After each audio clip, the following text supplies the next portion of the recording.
Салам достор, Фунуз ТВ YouTube каналында билип койду болбору. Жана мен анын алып баруучусу Айбек Бекжемиров. Эсиңиздерде болсо, мурунку чыгарылышта жалаң кыздардан сурамжылоо жүргүзгөнбүз. Бул чыгарылышта жалаң мырзалардан сурамжылоо жүргүзөбүз. Кандай суроолор болот, кандай жооптор болот, кызыктын баары алдыда. Улуу жибек жолунун токтоп калышына эмне себеп болгон? Следующий вопрос, Беки. Улуу жибек жолунун токтошуна эмне себеп болгон? На русском можно, пожалуйста? Что стало причиной приостановления Великого Шелкового пути? Ну, это там корабли, вот эти борты, когда начали же уже из-за этого, с экономической точки зрения, это было более выгодно, и это приостановило этот шелковый путь. То есть новая эра пришла, там, типа, судно, вот эти новые построения, вот. Открытие портовых дорог. Да, да. Все, портовых путей. Молодец. Ну, я думаю, междоусобицы, между странами, войны и как бы развал некоторых стран. Я думаю, так. Война, да? Да. К сожалению, оказывается, освоение морских путей. Порты. Великого Шелкового пути, мне кажется, цивилизация. Цивилизация. И именно.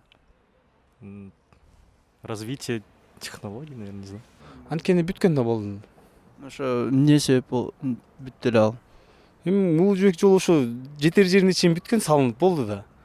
Жок, бул Бишкектеги жибек жолу эмес. Мурда бул каравандар жүргөн жибек жолу. Каравандар жүргөн. О, Кербендер. Тарыхтагы. Токтошуна. Орто кылымдарда. Токтошуна эми мисалы Кандай болуп токтошуна эмне себеп болду эле ошого? эми кандай болуп токтошуна себеп болгон. Мен түшүнгөн жокмун да. Эмне болуп? Жок, улуу жибек жолу токтоп калган да. Мындай адамдар жибек жолунан жүрбөй койгон. Жибек жолу эмес, башка жолдорду өздөштүрүп, ошо эмне себеп болду эле анын токтоп калышына? Анын так маалыматым жок. Деңиз жолдорунун ачылышы болгон экен себеп.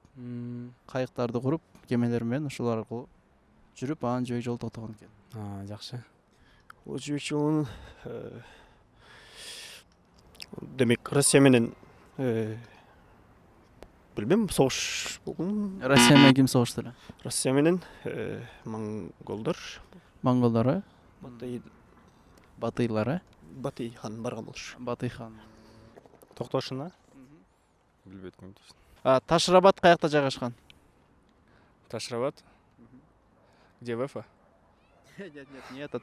Тарыхый Ташрабат тарыхый комплекси каякта жайгашкан?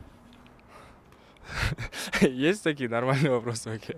Это из школьной программы. Джалалабад, что ли? Джалалабад же. Нарында жайгашкан экен.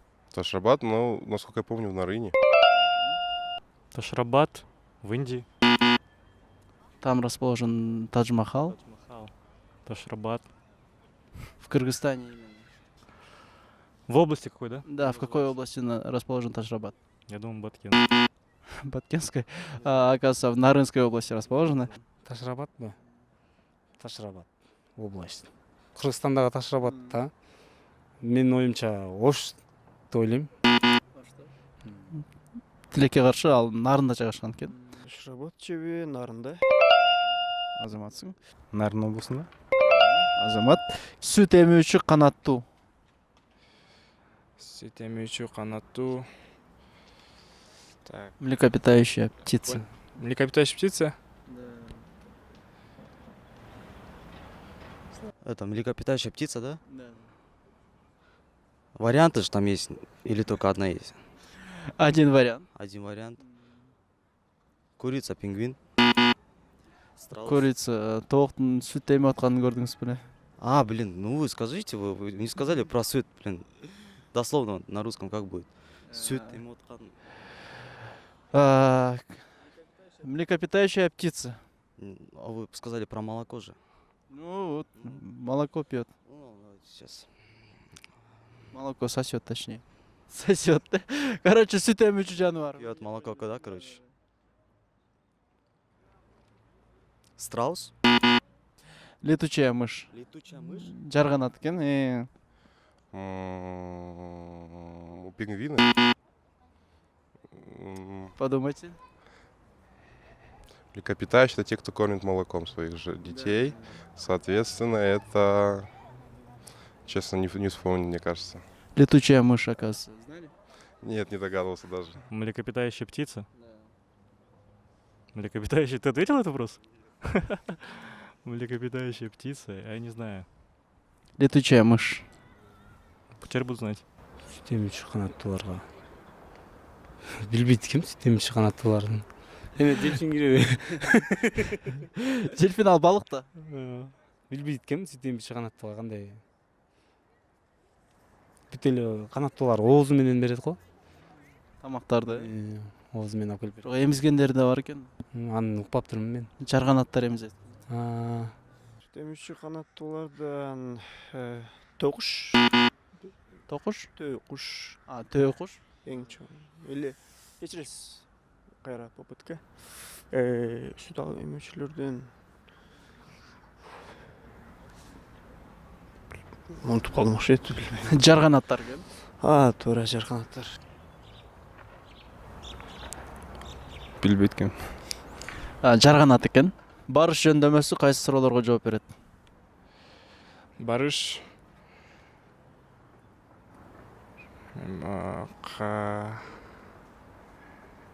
Барыш, ятыш.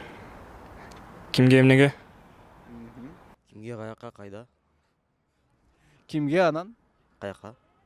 Кимге, ну, кайсыл жакка, типа, вот такие вопросы. Точно ошол жака. Кимге кайсыл жака? Точно ошол жака. Нет. Жок, кимге эмнеге экен? Кимге эмнеге. Кимге эмнеге экен? На какие вопросы отвечает датина падеж? Кому чему? Мучиму. Кандай дейсиз? Барыш жөндөмөсү кандай суроолорго жооп берет? Барыш жөндөмөсү кандай суроолорго? Качан барасың? Ошондой суроолорго. Неге барасың? Точно барасың? Ошондой эле. Барыш кайда? Кайда? Кайда дагы? Кайда? Эмнеге? Жок, эмнеге эмес. Барыш жумушка кайда? Кимге? Жок, барыш. Кимге дегенди туура айттыңыз, анан? Кимге? Кимге? Эмнеге? Кимге эмнеге? Да. Азаматсыз? Барыш. Кимден эмден? Эмнеден? Кимден эмнеден? Дагы бир жолу ойлонуп көр. Билбейт экенмин. Кимге эмнеге? Кимге эмнеге? Дүйнөлүк тартылуу күчүн ким ачкан? Дүйнөлүк тартылуу. Закон притяжения. Закон Ньютон, всемирного Исаак Ньютон. тяготения. Исаак Ньютон. Красавчик. Еще раз, на русском. Закон всемирного тяготения. Исаак Ньютон. Ньютон, насколько я помню. Когда яблоко. Так, ну я не знаю, у меня в голове крутится Тесла. Но я думаю, это неправильно. Ну, это и с головой связано. С чем связано? С головой. С головой? Ну нет, я помню то, что яблоко упало, да? Вы про это Ну, говорите? кому упало, да? Яблоко упало Эйнштейну? Эйнштейну? К Я сожалению, не помню. Исааку Я помню Ньютон. Ньютону, да, яблоко упало. Ему Да. упало в голову. Дүйнөлүк тартылуу күчүн Ньютон ачкан. Дүйнөлүк тартылуу күчү биринчиси инерция, Ньютондук, экинчиси тартылуу, противодействие. Может, мен точно унутуп калып атам. Ньютондун закону болушу керек. Исаак Ньютон. Да, Исаак Ньютон. Тура. Түшүнбөдүм суроону. Закон всемирного тяготения. Ньютон? Азамат. Грециянын борбору. Грециянын борбору.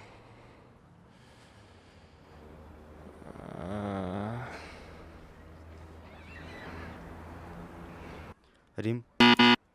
Ал Италиянын борбору. Италиян борбору. А Грециянын борбору кайсы экен? Греция, сейчас Венеция же. Нет, Венеция это тоже в Италии, да? Подождите.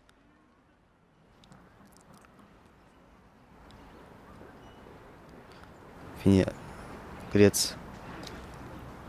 Билбей алсаңар кийинкиси дей берсин. Ну, давайте какой ответ будет? Афины экен. Афины. Столица Греции? Сейчас скажу. Афины. Грециянын борбору. Жок, эсимде жок. Афина. Афины? Дайыр Асанов ким болгон? Даир Асанов. Должность, что ли, его назвать? Или что? Кем он был? Даир Асанов — это герой Советского Союза Великой Отечественной войны. Генерал-майор болгон. Генерал-майор. Красавчик. Дарсанов, этот, герой Советского Союза. Мгм. Генерал-майор, герой Советского Союза. Да. Молодец. Даирасанов — это герой Великой Отечественной войны. Насколько я помню, он был летчиком. Молодец, красавчик. Даир Асанов. По-моему, это этот Фрунзе. Великая Отечественная война. Великая Отечественная война. Он Он, ну, в полку был Фрунзе, этот, как это, 316. да, полк 316. Он был героем... Лётчиком, по-моему, он был Советский Союз, герой Советского Союза. Летчиком он был, Даир Асанов. Молодец, правильно. Дайыр Асановду деле билбейм, тааныбайм азыркыга чейин деле. Ал Советтер Союзунун баатыры, летчик болгон экен. Жакшы. Дайыр Асанов жазуучу болгон. Кайсы чыгармаларын билесиз? Дайыр Асановдун чыгармаларын билбейт экенмин, кечиресиз. Романдарды жазганбы? Нет. Детективдерди?